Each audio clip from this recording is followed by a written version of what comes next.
everyone. My name is Denise Griffin, and I'm going to be introducing the speaker for today's session. Russell Harrison is the Managing Director of IEEE-USA, which focuses on the unique needs and concerns of IEEE members in the United States. Over his 20-year career with IEEE-USA, he's represented members to the American government on dozens of policy issues, including autonomous vehicles, digital privacy, AI, federal research funding, export control, and immigration. In addition to directly engaging with policymakers, Russ strives to build bridges between technology professionals and politicians. He's spoken at over 300 local, national, and international events about public policy and the need for technology professionals to interact with their elected leaders. Russ serves on the GAO's Polaris Council and was a founding member of the Science is US organization, which strives to raise awareness of the importance of America's STEM workforce. Prior to IEEE USA, Russ represented recycling facilities in the steel industry on Capitol Hill. He has a master's in public management from the University of Maryland and a BA in political science from Allegheny College. And now I'd like to have Russ come to the stage.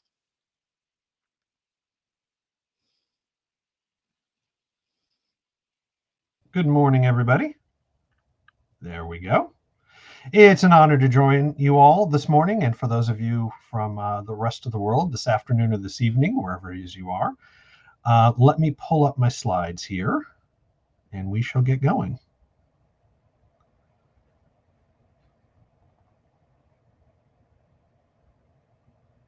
All right. We all good?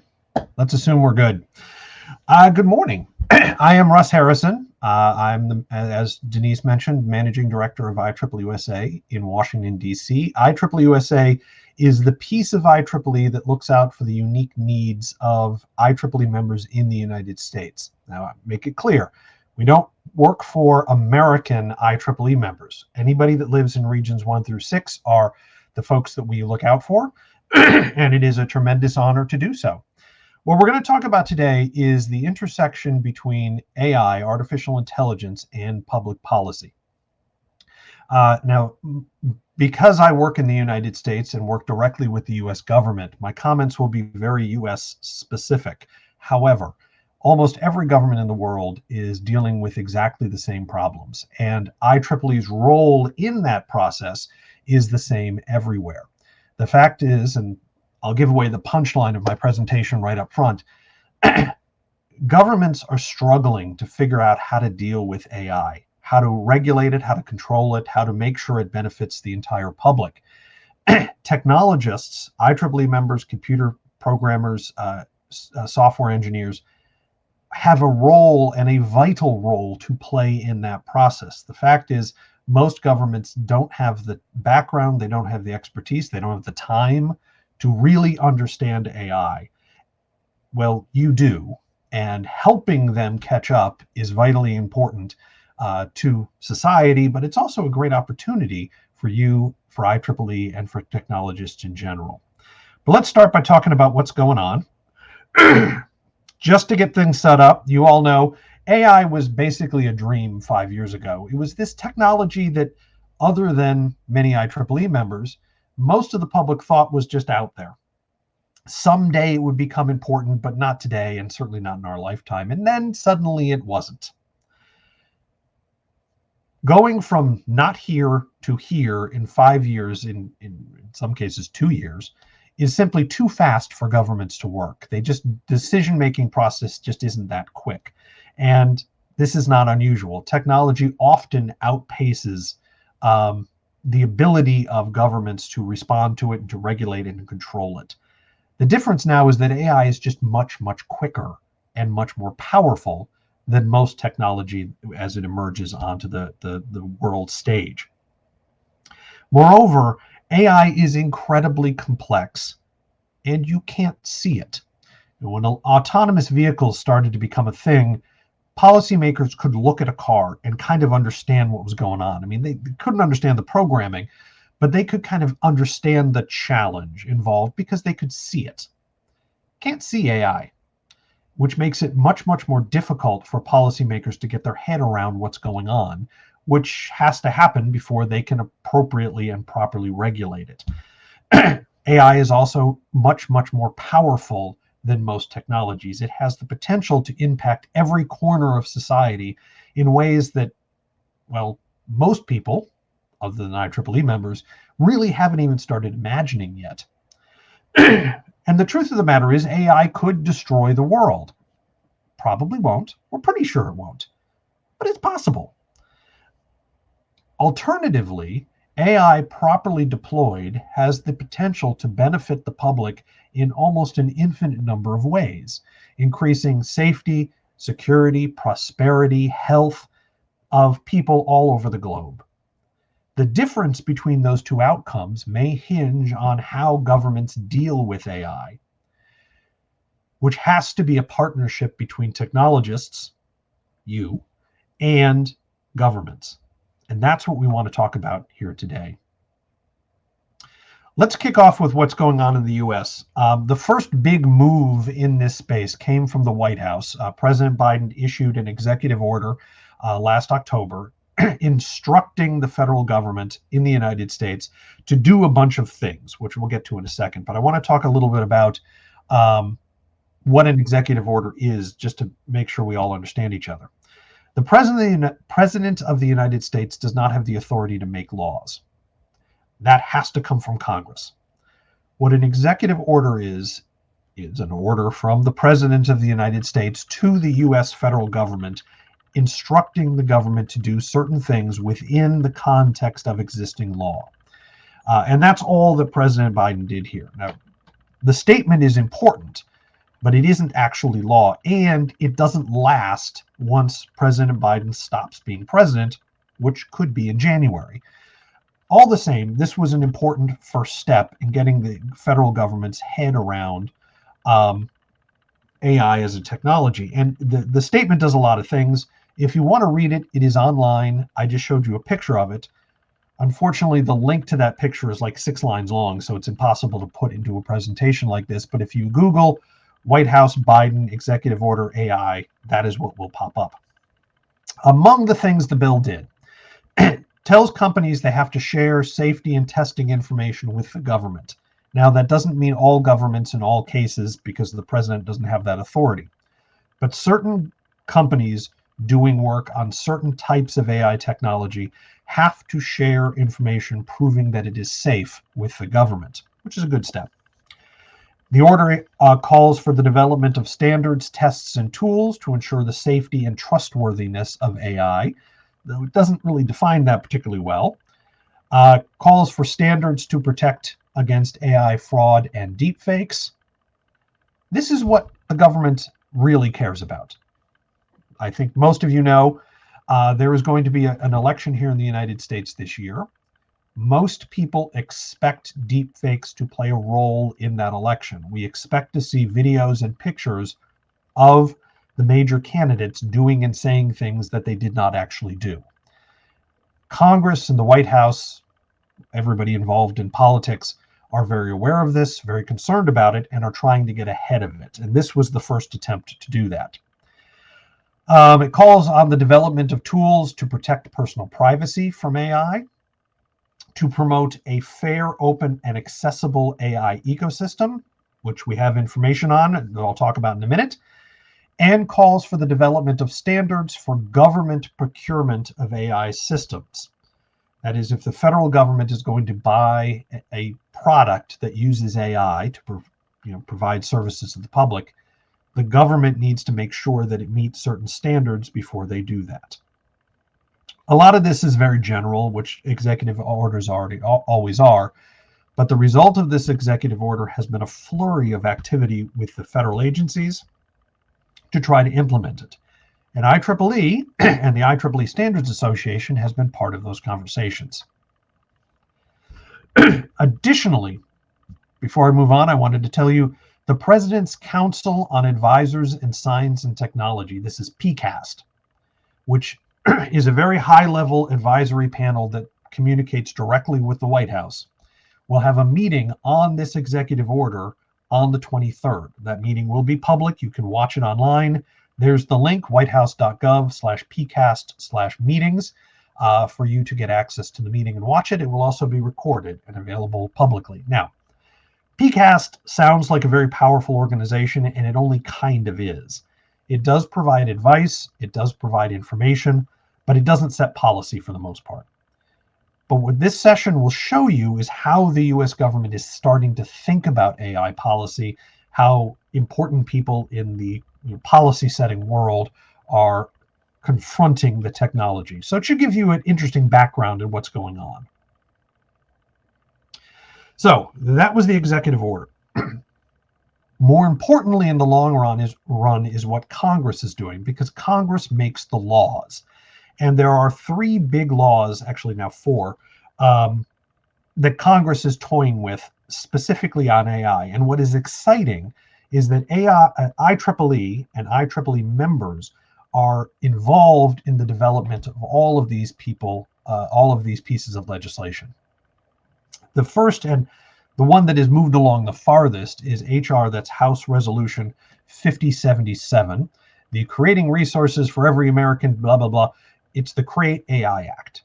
And what this does is it, excuse me, enshrines in law the National AI Research Resource, the NARE, which is a cloud-based AI development tool that can be used by small businesses, small universities, individual citizens, if they want to start to build AI systems. The idea here is we don't want artificial intelligence products to be only developed by companies that can afford the massive investment required to create an AI system. We want everybody to have access to this so everybody can experiment, everybody can test, and everybody can play around in it. The NARE will allow us to do that, and the Create AI Act will enshrine the NARE in law and give it its own funding to make sure it is robust and healthy. Additionally, there are now two government procurement bills. The FIT Procurement Act was introduced by Senators Peters and Cruz just a couple weeks ago, which reforms the federal procurement process for all technology products. Basically, it shortens the procurement system so the government can buy systems more quickly, which is necessary because y'all keep advancing technology so fast the government can't keep up. There's a second and more important bill being developed by Senator Hickenlooper from Colorado, which focuses specifically on AI systems.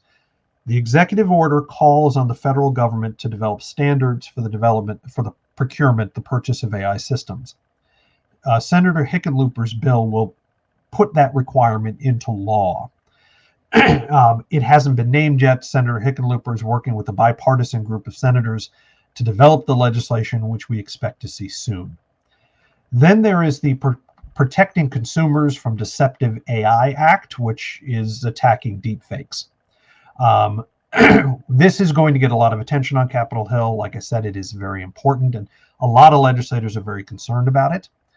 IEEE-USA will be holding a briefing for the Congressional AI Caucus next week to bring IEEE standards professionals up to Capitol Hill to explain how this can be done, what will work, what won't work, and help Congress understand what the scope of the problem is.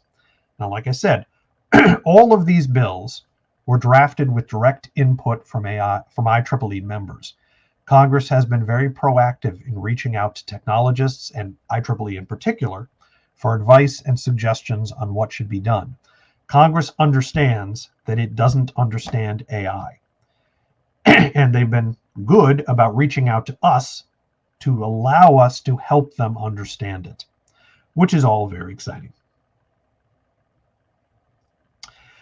There was also a hearing in the Senate last week, the Senate Judiciary Committee on deepfakes. If any of you are interested in it, again, the web link to this is huge and cumbersome. But if you were to Google Senate Deepfake Hearing Judiciary Committee, this would pop up, and there's a recording for the entire thing online if you're interested in seeing it. Now, I've been talking about the things going on in Washington and IEEE's role in the process. IEEE-USA exists as the primary policy setting organization within IEEE. In other words, we were created to work with the American government on behalf of IEEE members. And I want to just note for a minute what that means exactly. When IEEE-USA does engages in public policy, what we primarily do is simply educate policymakers. We teach policymakers what technology is, what it does, what it can do. For example, we explain to IEEE, to policymakers rather, members of Congress, the executive branch, federal officials, AI probably is not going to destroy the world. And if we do certain things, it most certainly won't destroy the world. But this is what AI is. This is how it operates. This is what it means. Is AI really thinking? Well, no, not really. Where does it get its information? How does it make decisions? Just helping policymakers get their heads around what technology is and isn't. Then we can work with policymakers, as we have been doing on AI, to massage laws and regulations to maximize technology's benefit to society. There are ways to regulate technology that will enhance its benefits for society.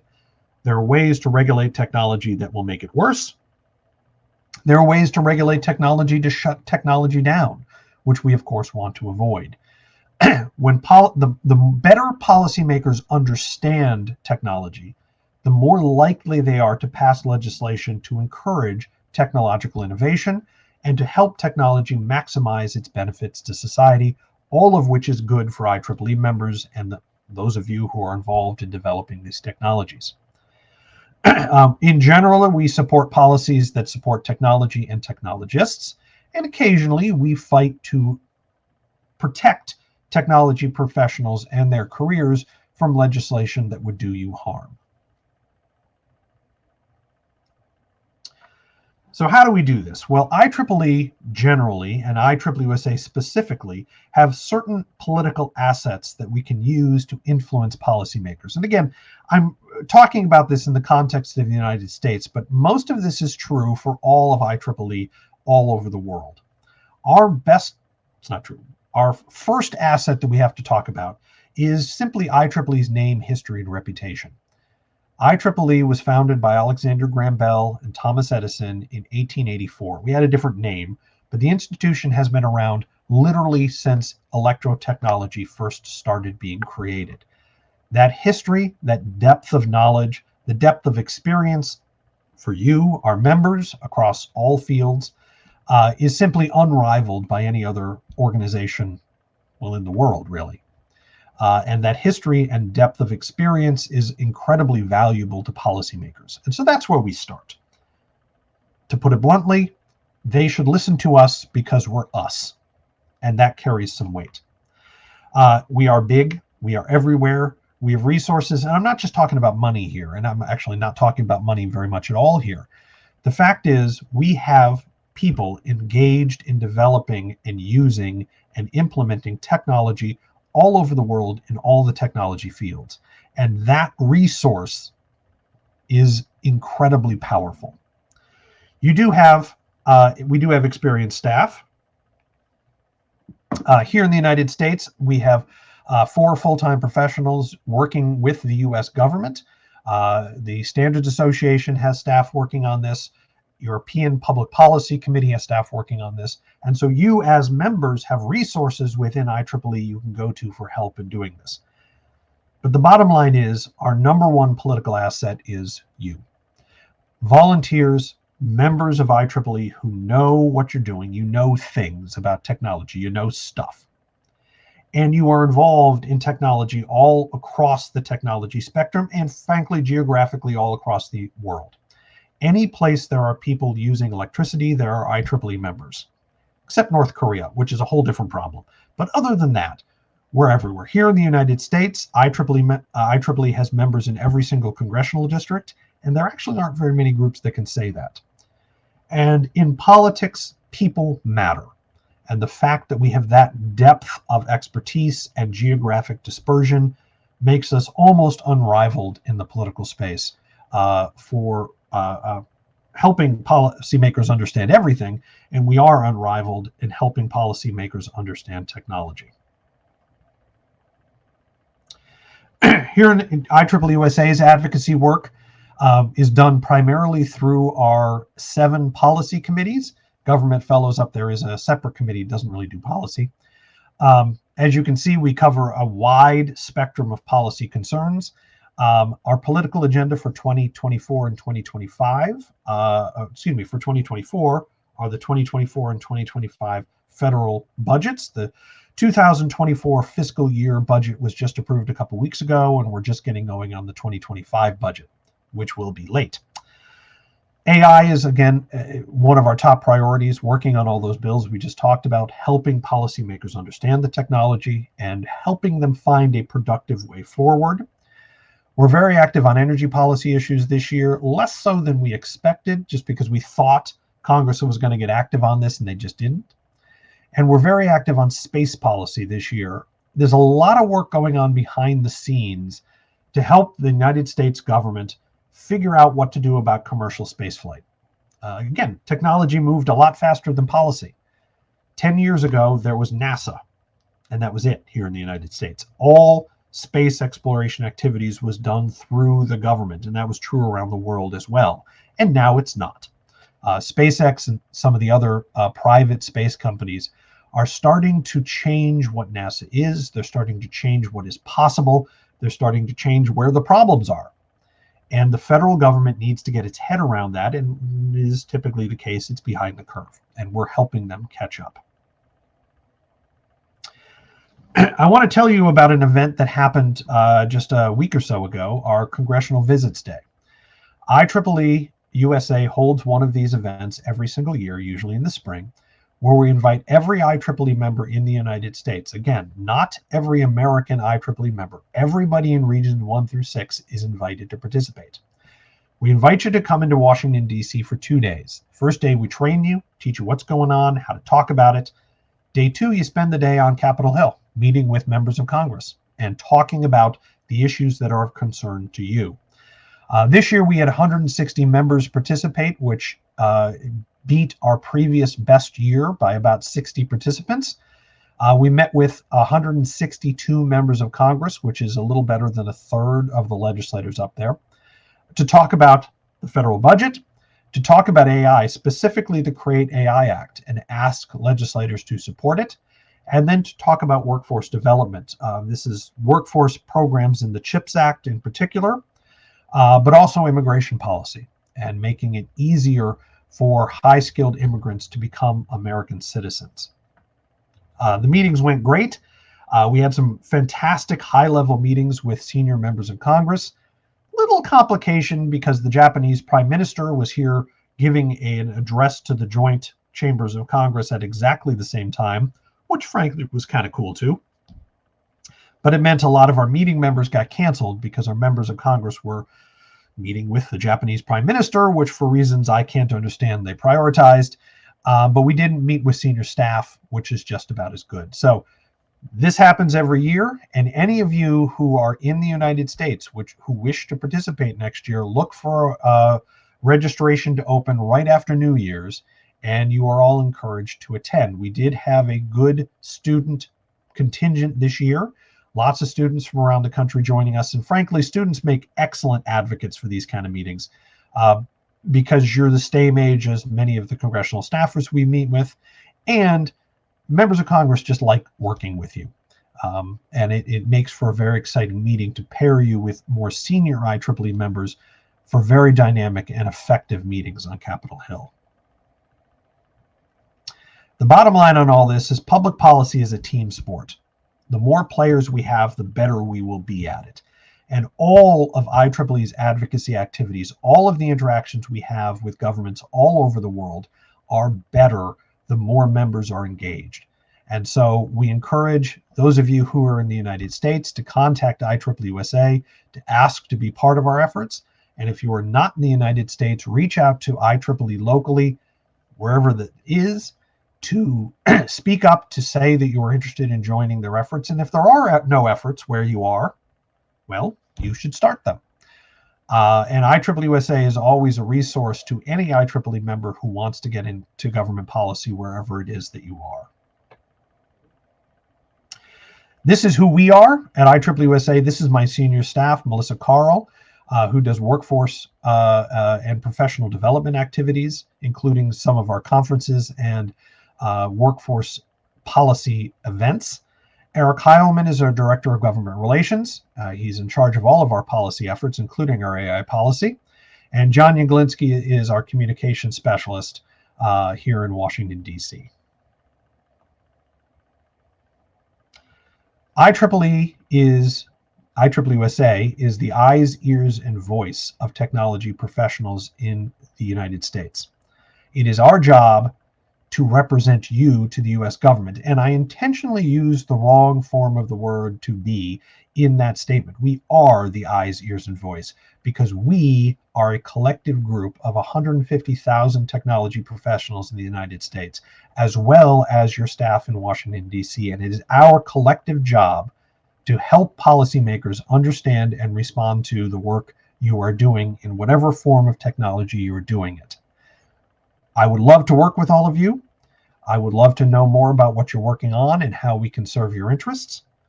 But to do that, I need to hear from you. And so please, please reach out. I'm Russ Harrison. I'm the Managing Director of IEEE-USA in Washington, D.C. I'm enormously honored to be your representative in Washington. That is my email address. That is my phone number. Please write them down and use them whenever they can be of service. And the very first thing I was supposed to do at this presentation, I forgot to do, which was, please put any questions you have about AI policy, IEEE's actions with AI, or anything that IEEE-USA is doing in Washington, D.C. in the chat box, which we will return to at the end of the presentation, which we have now gotten to. So please put your questions there, and I will respond to them now. And I'm going to look through for questions. Oh, Sylvie, thank you for reminding everyone to do that. Okay, Lynette, any of these legislative pieces under discussion addressing to opt out of tech applications that are in the process of embedding AI? That is a really, really good question, because that is actually one of the primary policy questions that Congress is grappling with. There is legislation on the books already requiring IT companies online to offer opt-outs for AI, for online activities. Those don't apply to AI, however. There is language being kicked around on Capitol Hill that would allow this. It is being vehemently opposed by the big AI companies, because as you guys all know, the more data you get in an AI system, the better the AI system will be able to predict and to act. And so your AI system is stronger the more data you get. The companies don't want everybody opting out because then they won't get access to the data. But IEEE-USA is helping Congress reach some sort of middle ground on that, allowing people to opt out of certain types of AI, to allow certain transactions to be excluded from AI, and to allow certain people to be permanently excluded from AI, mainly children, to protect people's privacy. Congress is very sensitive to that need. And this is one of those things that IEEE members in particular need to play an aggressive role in, because congressmen, policymakers, and the administration don't understand how AI operates. They don't really understand what allows AI systems to work. And so they don't understand the privacy concerns, because it's not clear when you use ChatGPT or one of the other public AI systems what's going on in the background. And it's not obvious where the policy problems are. Communicating those policy problems to Congress is something that technologists need to do. Those of you who are interested in this and concerned about this need to do, again, to help find a middle ground that protects individuals from inappropriate intrusions into their privacy while still allowing AI to function. Because there is a balance here. I mean, the tech companies are not entirely wrong about this. AI systems have the ability to improve the lives of every single person. And the more data that the companies have access to, the better those systems will be within certain limits. And finding those limits is quite challenging.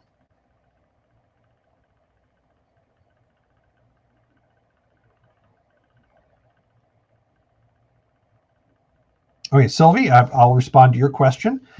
IEEE,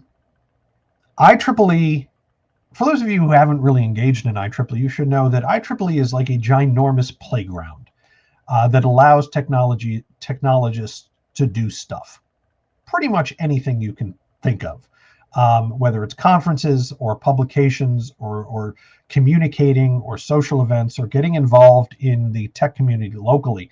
There's just a tremendous amount going on in the Institute, and all of it was created by volunteers, IEEE members who just wanted to get involved. Policy is pretty much the same way. Any IEEE member in the United States that wants to get involved in our policy activities, whether that's helping us decide what it is we think about policy or engaging directly on Capitol Hill, the first step is reaching out to IEEE-USA so we can find out who you are, where you are, and what you want to do. You can go online to IEEEUSA.org to reach out there, or you can email me directly and I can funnel your message to whomever it is that wants to get involved, to whoever on staff is involved in what you want to get involved in. But the first step is reaching out.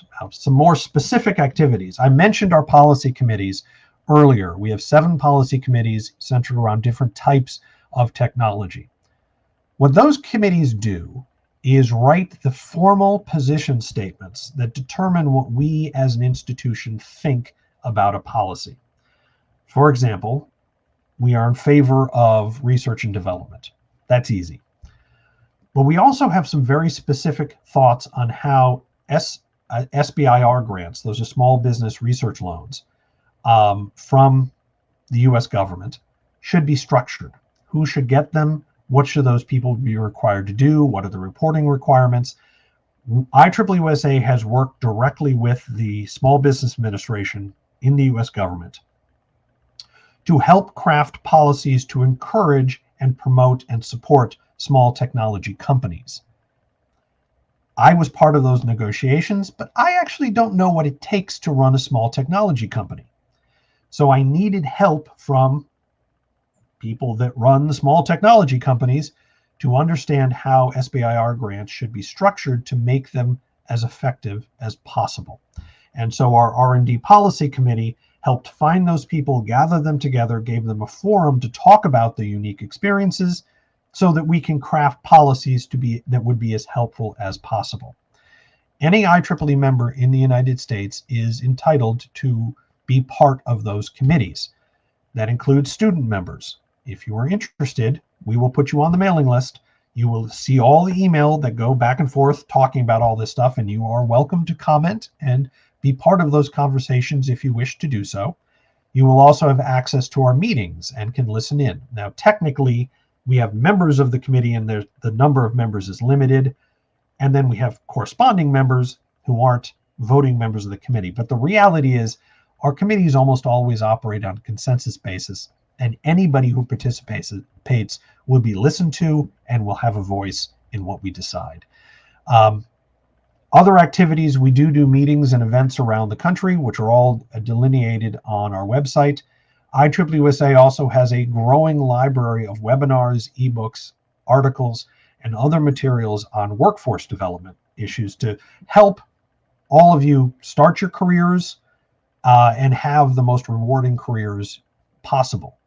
Some of those also deal with life issues, retirement issues, managing stress, kind of the other parts of your life beyond your career itself. Sorry, I'm just making sure none of the texts have anything to do with this.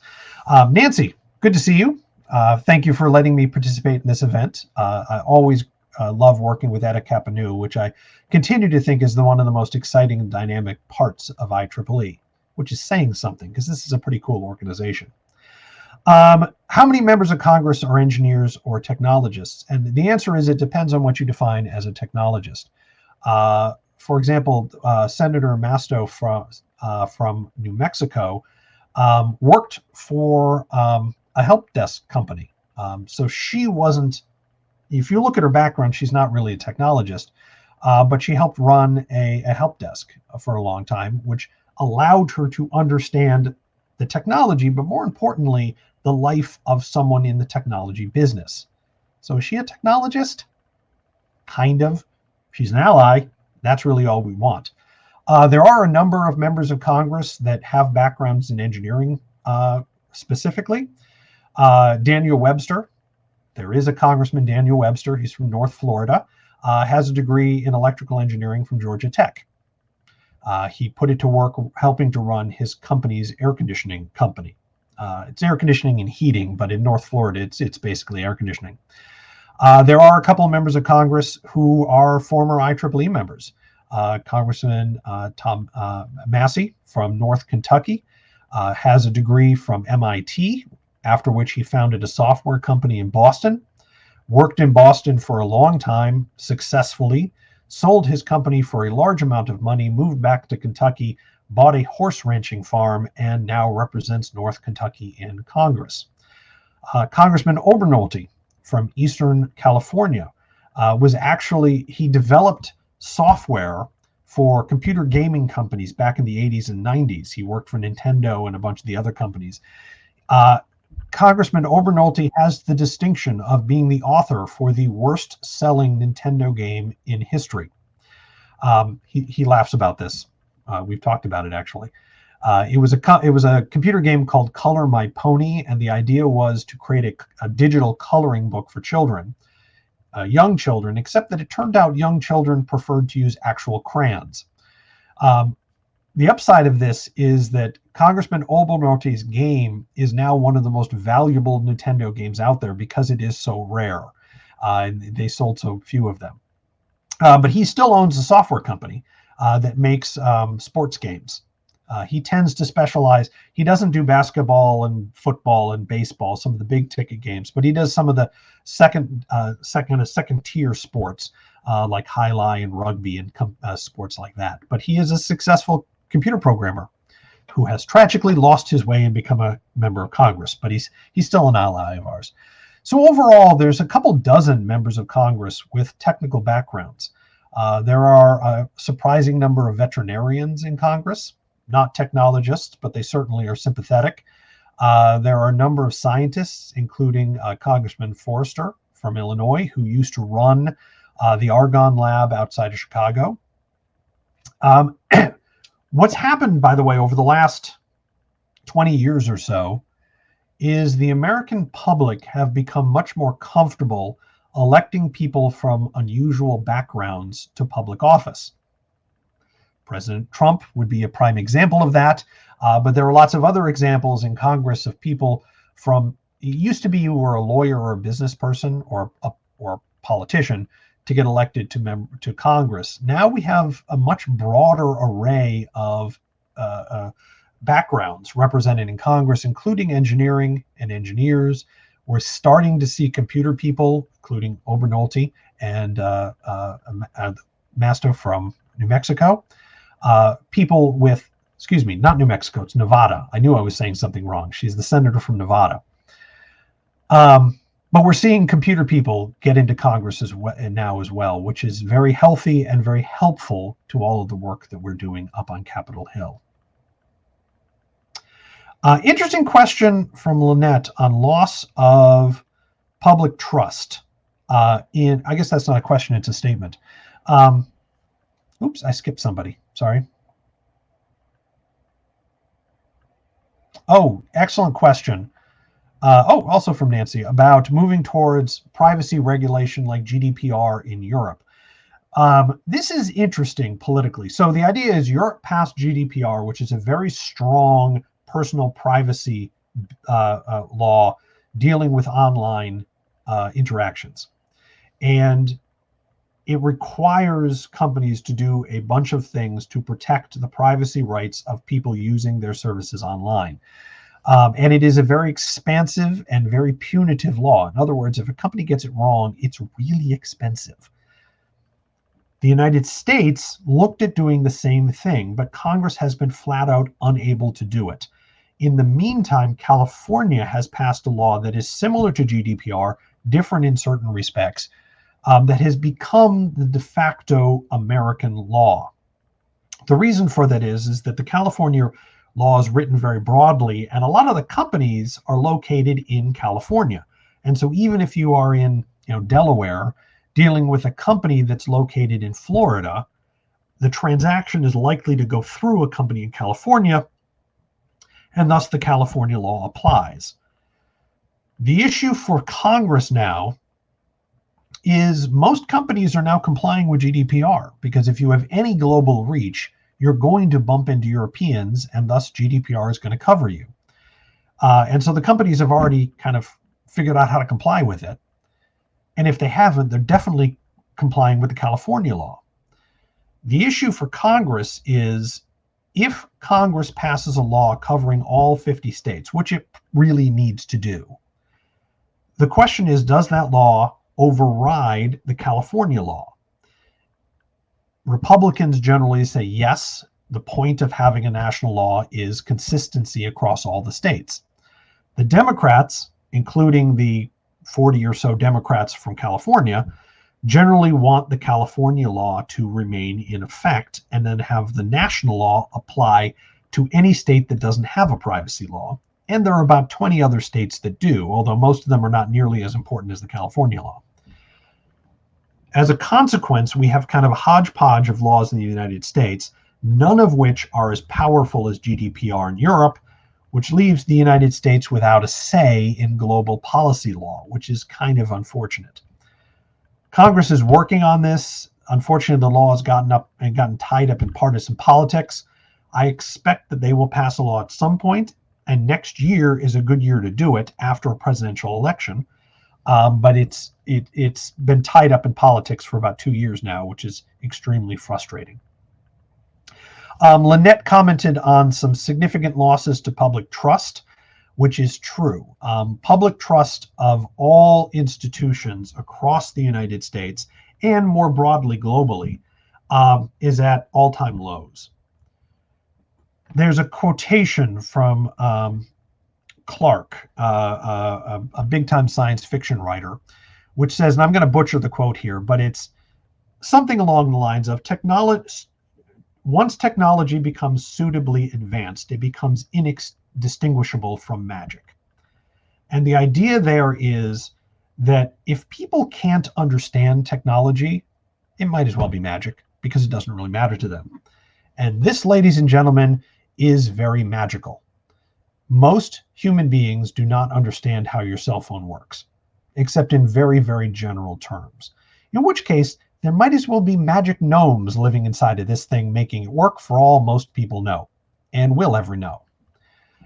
The problem of that is this: it is extremely difficult to convince the public to trust your cell phone because they don't understand your cell phone.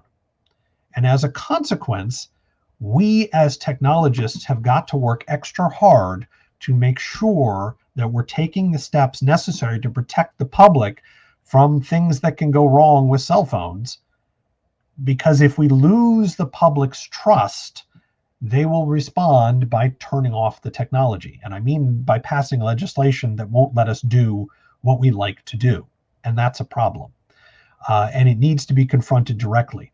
It is worth noting, while we're on the subject, that engineers are among the most trusted professions in the United States. I've seen data from a few other countries that say that is a global phenomenon. And so while Lynette is right, there has been a broad loss of trust of public institutions, and public trust of engineers has fallen as well. But the engineers are still broadly trusted by the public. We have to make sure we don't exploit that trust or take it for granted, because once lost, trust is very, very difficult to find again. Amy is asking about hyperpartisanship in Washington. There actually is bipartisan. That means both the Republicans and the Democrats supporting AI legislation, and in fact, most technology legislation. Work on things like autonomous vehicles is bipartisan. Space policy is bizarrely bipartisan. The American government's policy on space exploration has been basically consistent since Reagan. The first George Bush, President Clinton, the second George Bush, President Obama, President Trump, and President Biden have all pursued basically the same policy. And if you think about the differences between those individuals, that is rather remarkable. IEEE-USA always operates not just in a bipartisan manner, but in an aggressively bipartisan manner. In other words, we always hesitate to support legislation that isn't supported by both sides, and we work very hard to make sure that every bill has a Republican and a Democrat on it, and we usually can. The AI bills I mentioned earlier are all bipartisan, and it's not just they're bipartisan in word, they are in fact bipartisan. Negotiations for writing them involve legislators from both sides. The primary sponsors of the bills have made sure of that. And frankly, that's the only way we're ever going to get this stuff done. Because as Amy points out, things are rather bleak in Washington when it comes to the two parties cooperating. And so if we don't work from day one to make sure both parties are cooperating on our bills, there's almost no help in getting it done. Yeah, Nancy pointed out Congressman Cardenas is actually, which thank you, I forgot to mention him, does have a technology background and is a member of Eta Kappa Nu, which is awesome. Reminds me, Nancy, we should try to get Congressman Obernolte involved as well, because we want to keep it bipartisan. I knew we're running a little short on time, so I'm going to skip past a couple of these comments to make sure I get everybody. What are the major concerns with the databases that are accessible to AI? There's a couple of concerns. One is databases generally belong to someone, and having other companies just scrape them and steal data is you end up with IP right problems, intellectual property problems, ownership problems. But the issue is if databases contain personal information, or more appropriately at this point, if AI systems are able to use data from a number of places to start to understand individuals at a level that they don't really want to be understood, that creates some fairly significant privacy problems. For example, there are AI systems out there that have been out there for a while that can predict with a very, very high degree of accuracy how individuals will vote in this November's election here in the United States. There are some concerns about that. Candidates use them to target their appeals, which is one thing. But what happens if elected officials start using those AI systems to target government programs to just their supporters, or target government regulatory actions against just their opponents? As AI becomes more powerful, constraints have to be put in place saying what those systems can and cannot do. And part of that will be accessing certain pieces of data online, particularly when it comes to children. If children are acting online, what they do, how they do it, where they're going, there needs to be some constraints put on access to that information. Certainly, most companies acting in this space are acting in good faith. They're not interested in harming children, and most companies are more than happy to put protections in place to protect children, but we all know that is not universally true. There are companies out there that would harm children if they had an opportunity, and we have to put some boundaries in place to make sure that does not happen. I want to make sure I get everybody. All right, in the 2 minutes we have left, there's a couple more questions, which I'll get to, but before we do, I want to thank you guys for joining me today. Thank you to Eta Kappa Nu for giving me this opportunity to address you. IEEE-USA is always looking for help in everything we do. If any of this is interesting to you, if we haven't gotten to anything in the public policy space that you are interested in, please feel free to reach out. I'm Russell Harrison. As I said, it is a very sincere honor to represent you in Washington, D.C., as I have had the pleasure of doing for the last 21 years. If you have thoughts on what we can do better, I want to hear them. My phone number is 202-530-8326. My email address is r.t.harrison@ieee.org. Please reach out anytime. And with that, are there any other questions before we go? Oh, Enzo, yes, excellent point. AI can be a very powerful tool to improve public good, and it can be a very powerful tool to prevent the public good. Putting some boundaries around what governments can do, I think, is important, because frankly, AI gives the government the ability to control publics in ways that we do not want the government to control the public. That is something that I'm personally very interested in and concerned about.